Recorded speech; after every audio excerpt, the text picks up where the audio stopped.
Un mot avec Thierry qui nous a appelé au 32-16 parce que vous êtes nombreux à vouloir réagir sur cette question des grèves.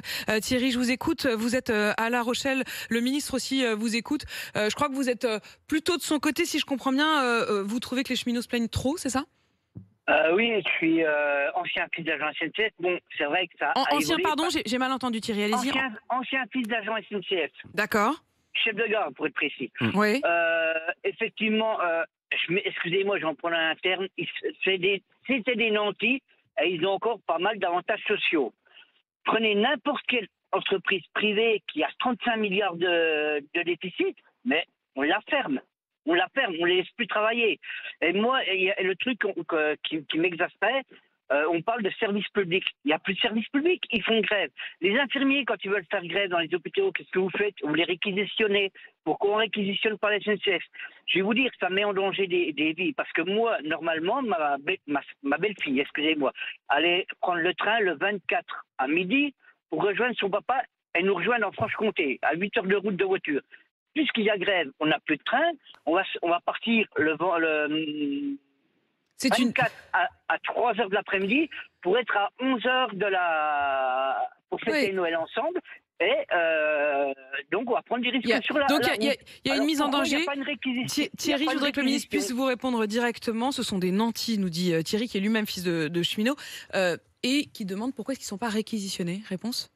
Non, ce ne sont pas des nantis. Il y a un droit de grève qui... les cheminots font un travail d'ailleurs parfois dur. Parfois mais il évoque la question des urgentistes. Et sur la réquisition, il n'y a pas de réquisition. En revanche, il y a une loi qui encadre le droit de grève. Et typiquement, les cheminots doivent se déclarer grévistes 48 heures à l'avance. C'est la raison pour laquelle, à compter de ce soir, on sera en mesure d'avoir une idée du plan de transport précis à compter de samedi matin. Jean-Baptiste Djebbari, un mot sur la question du Covid. On le voit bien, les indicateurs sont clairement au rouge. Vous annoncez plus de contrôle du pass sanitaire. Ça va se passer comment? Alors d'abord, on a un protocole sanitaire parmi les plus stricts d'Europe. Je le redis ici parce qu'il faut toujours le rappeler. Le port du masque obligatoire depuis le début du Covid. Et ça n'a pas varié. Tout est nettoyé, désinfecté. Et on a été un des premiers pays d'Europe à mettre en place le pass sanitaire sur les trains longue distance. Ça a été très critiqué à l'époque. Beaucoup de pays européens nous ont imités depuis.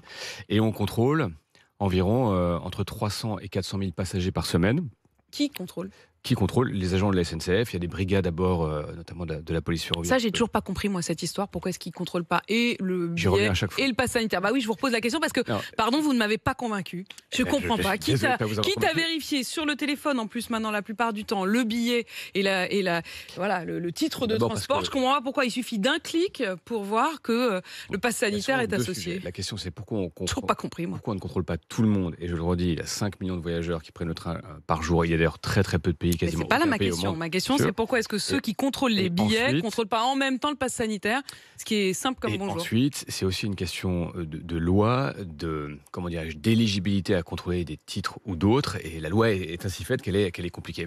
Qu'elle est compliquée et qu'elle rajoute une deuxième personne qui doit contrôler. Mais depuis le début de l'application du pass sanitaire, depuis le 9 août dernier, on a 99%, et ceci, je n'ai jamais été démenti, de conformité au pass sanitaire. Donc ça veut dire que le dispositif... En fait, vous répondez à tout sauf à ma question. C'est-à-dire qu'un contrôleur, c'est fait pour contrôler, en fait. Non, mais du coup, on veut quoi? On veut que les gens se pointent dans leur train avec un pass sanitaire. Je crois que c'est ça qu'on veut. Et c'est ce qu'ils font. Mais là, vous êtes obligé de payer des agents qui viennent en plus uniquement pour vérifier le pass sanitaire. Vous avez déjà des agents qui peuvent contrôler les billets. Pour quelque chose qui marche très bien.